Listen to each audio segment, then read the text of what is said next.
Hello, Cottonwood Classical family. I'm here in one of our rooms that's been set up to be a large hybrid classroom with socially distanced chairs and desks.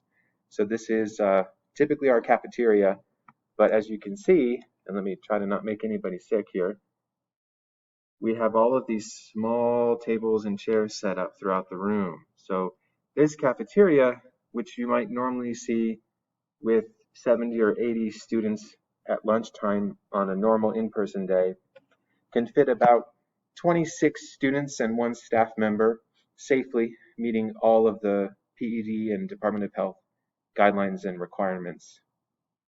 So I want to thank, first of all, Chris Regali, our athletic director and safety and security director, who led a team of people who I also would like to thank in setting up multiple classrooms like this so that we can make something more happen with regard to growing our on-campus support for students.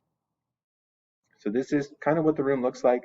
I sent out a long email today with exciting facilities information, but I wanted to drill down a little bit more on what this learning experience would be like. So if you sign up for this, parents, the form is due Monday, 2/22 at 2 o'clock p.m. so that we have enough time to work on the rosters and get communication back out to you about the full requirements. But starting either Thursday, February 25th or Monday, March 1st, students will be in rooms like this one.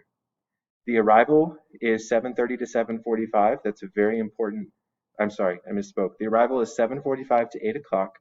That's a very important 15-minute window for your child or children to be dropped off. We really can't receive anybody earlier than 7:45. And if your child is not at the assigned location outside to meet a staff member by 8 o'clock, there is a chance that they will not be allowed in the building. We have to be very strict about our following of all COVID-safe procedures. From 8 o'clock to 3:45, students would be in a room like this one with a staff member who is most likely not one of their teachers, but a substitute or educational assistant who's helping to monitor the room and support students with their effort. And students would do their schedule as normal, advisory and whatever classes they have that day, office hours, virtual clubs, would all be done in here. And then students would be able to go outside most likely twice a day. So once after they eat their lunch in their room, and then another time either in the morning or afternoon, possibly both, depending on the number of students who are participating in this particular program.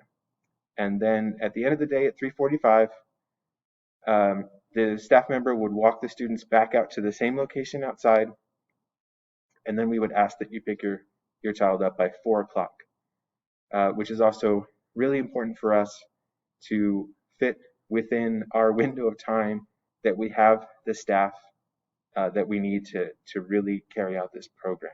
So that's what this will look like. We're excited to be able to grow our on-campus opportunities, even though this isn't what we would ideally all like to be doing. We want to have everyone on campus every day. Since we're not there yet, we feel like this is a good next step that we can take. We've done all the work necessary. I especially want to thank Ms. Regali and Mrs. Jennifer Dennison, our school nurse. But there have been over 100 people involved in helping to make this happen.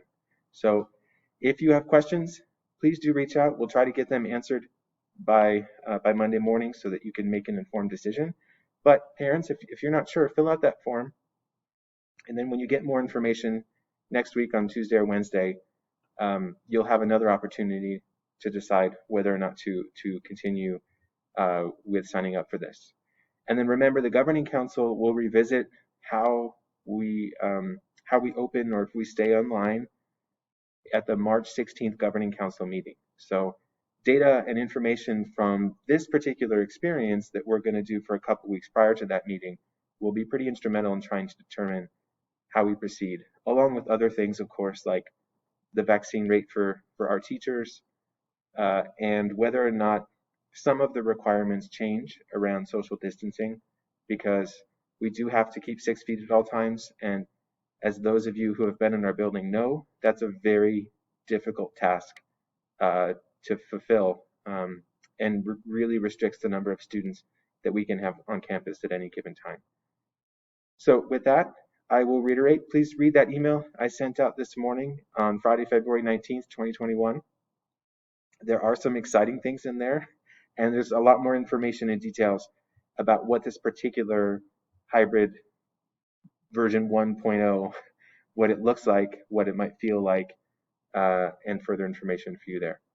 So with that, I bid you adieu, have a good weekend, and be in touch if you have questions.